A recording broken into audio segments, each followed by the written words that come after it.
자, 안녕하세요. 박성필입니다. 자, 오늘 HLB 보도록 하겠습니다. 자, 저번 CRL을 받았던 자리와 동일한 자리를 터치하고 반등이 나왔습니다. 그죠? 자, 개인들의 저점 매수, 반발 매수세로 볼 수도 있지만 매번 말씀드리듯이 주가라는 것을 형성하는 것은 세력이라는 주체만이 할 수 있습니다. 자, 그리고 세력이 횡보 아닌 급등이나 급락의 주가를 형성하고 개인들에게 그 주가를 목격하게 했을 때는 어떤 숨은 의도가 반드시 있습니다.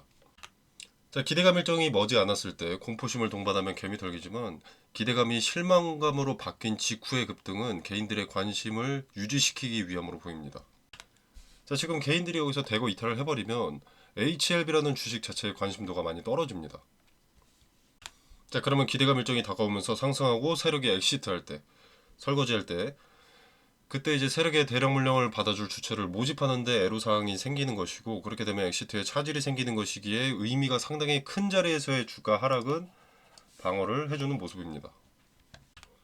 자, 그리고 CRL을 또 수령하고 나서 거래가 또 많이 나오고 있는데 사우스웨스트 효과처럼 가격이 하락함에 따라서 이용 계획이 늘어나는 그런 현상도 나오는 것으로 보입니다. 자, 그리고 지금 최근 뉴스들을 보면 HLB는 리브사라님 클래스 1 지적을 예상했다라고 하는데, 자, 결과가 나타나기 전에는 무슨 강한 자신과 같은 소리를 하더니 결과 나오고 나서 지적을 예상했다는 게 좀 기분 나쁘기는 하죠. 자, 근데 이걸 미리 말하면 주가에 도움이 안 되기 때문에 미리 말해줬어도 여러분들 안 좋아할 겁니다. 자, 아무튼 중요한 것은 아니고요. 중요한 건, 자, 리보사라니 플러스 캄렐리주마 병용 간암 치료제 제어가 신청은 늦어도 오는 5월 중 이뤄질 것이며 이르면 오는 7월 중 품목 허가 여부가 결정될 수 있다. 자, 이게 중요하죠. 기대감 일정을 알려준 겁니다. 일정. 자, 기대감 일정을 알려줬기 때문에 세력이 언제 무슨 행동을 할지 대략적인 윤곽은 잡히는 거니까요. 자, 그리고 중요한 것은 기대감 일정이기 때문에 기대감만 이용하는 것이 상당히 중요합니다. 자, FDA에서 항서제약 측에 무엇이 문제인지 명확하게 전달해주지 않는다면 명확한 원인을 모르기 때문에 저번 CRL 때와 같습니다. 분명 그때도 완벽하게 해결했다라고 했으나 같은 이유로 CMC 지적을 받았죠. 원인을 알게 되면 승인의 무게를 두어도 되겠으나 원인을 알려주지 않는다면 승인을 예단하고 투자할 이유가 없습니다. 리스크를 우리 스스로 배제하자는 거죠. 자, 이때는 이전과 같은 실수를 반복하지 않기 위해서 기대감만 이용하는 것이 상책입니다. 자, 그리고 세력도 마찬가지입니다. 물량을 저점에 더 모으기 위해서 변동을 줄 가능성이 있습니다. 지금 반등했지만 밑에서 지지부진하게 둘 가능성이 높습니다. 기대감 일정이 오기 전까지는. 자, 그리고 이따가 자세하게 말씀을 드리겠지만 전환사채 관련해서 전환사채꾼들의 이익을 위해서 주식 가격 사채 만기일까지 최저 리픽싱을 할 겁니다.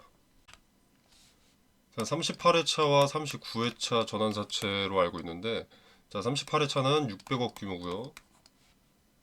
39회차는 330억 규모입니다. 자, 이게 뭐가 문제냐면 일단 38회차 전환사채는 리피식 일정이 6월 9일인가 6월 10일인가 그렇습니다. 자, 그리고 39회차는 리피식 일정이 4월 16일이고요. 자, 이게 당시 주가에 따라서 조정가액이 낮아질 수 있습니다. 자, 이거는 얼마 안 남아서 문제가 없는데 이거는 6월이죠. 그리고 38회차 전환사채 최저 조정가액은 55,769원입니다. 그리고 가액 조정은 3개월마다 한 번씩 일어나기 때문에 한번 최저 조정가액으로 조정이 되어버리면 9월 10일 날 다시 한번 조정될 수 있습니다. 자, 그렇기 때문에 5월 말 정도까지는 5만원대, 6만원대에서 머무르다가 전환사채 가격 조정일이 끝나고 급등할 가능성이 높은 거죠. 최저 조정가액으로 조정이 되어야 전환사채 꾼들 있죠. 전환사채 투자자들에게 유리합니다. 그래야 주식으로 전환할 때 더 많은 주식을 받아낼 수가 있으니까, 조정가액이 싸지면.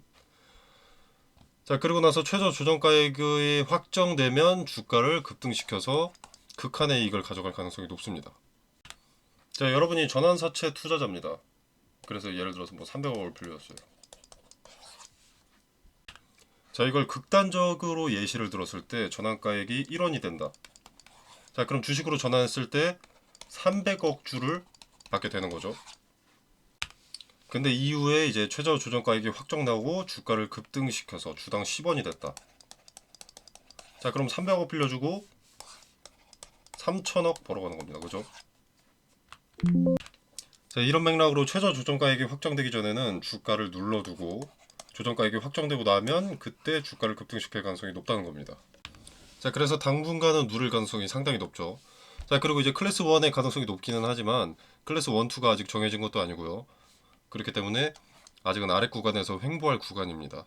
그리고 이제 3월 31일 전 종목 공매도가 제기됩니다. 자, 최저 조정가액을 맞추기 위해서 주가가 낮은 상태로 유지되어야 전환사채꾼들에게 이익인데 공매도로 돈 벌면서 주가를 낮춰놓을 수도 있는 겁니다. 양쪽으로 이익을 취할 수 있는 거죠. 여러분이 전환사채 투자자고 장내에서도 주가를 휘두를 수 있을 정도로 자금이 여유롭다면 극한의 이익을 가져가기 위해서 어떤 행동을 하시겠습니까? 당연히 최저 조정가액 가져가고 이후에 가남치료제 기대감은 살아있으니까 이벤트 일정이 나왔으니까 뭐 장내 자전거래든 통정거래든 뭐 주가 기대감 크게 반영시켜서 양쪽으로 수익을 거두는 것이 상식적이겠죠. 그리고 여기다가 이제 최저 조정가액 맞출 때 공매도도 재개되고요.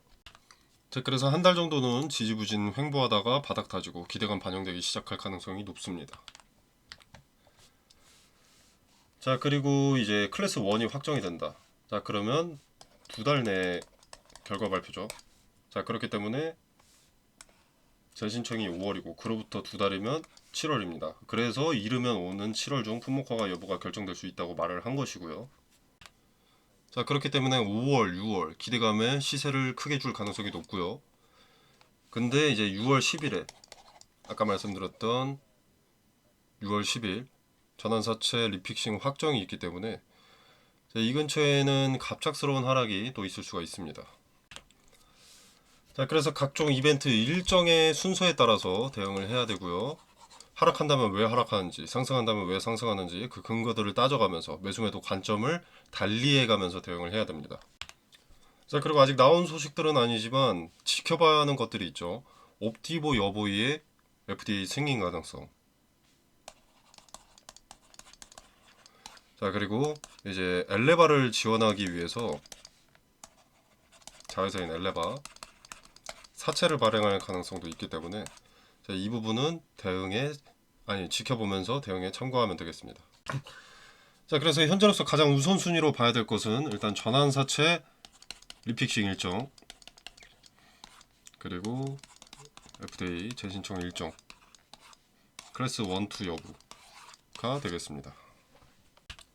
자, 정해지는 일정에 따라서 어떤 대응을 해야 하는지 텔레그램방에서 디테일을 설명드리겠습니다. 또 전환사채 리픽싱 일정에 따라서 어떻게 해석을 해야 되는지, 더불어 공매도와 함께 나올 주가가 어떤 영향을 끼치게 되는지 명확한 근거와 사례를 말씀드리고요. 결과값이 나왔을 때 대응은 어떻게 해야 되는지 설명드리겠습니다. 자, 텔레그램방 입장은 영상 설명란에 보시면 더보기 버튼이 있습니다. 자, 이 버튼을 누르시면 텔레그램방 링크가 기재가 되어 있고요. 이 공간 안에서 제공되는 정보 일체의 금전을 요구하지 않습니다. 투자의 기준과 근거들을 설명드리고요. 자, 그리고 개별 종목 대응 이외에도 HLB 대응 이외에도 추천 종목이나 검색기 설정법, 종가 매매 꿀팁 등 여러 가지 투자에 도움이 되는 정보들을 공유하고 있으니까요. 확인 한번 해보시길 바라겠습니다. 자, 여러분의 투자에 도움이 되길 바라면서 마무리하겠습니다. 감사합니다.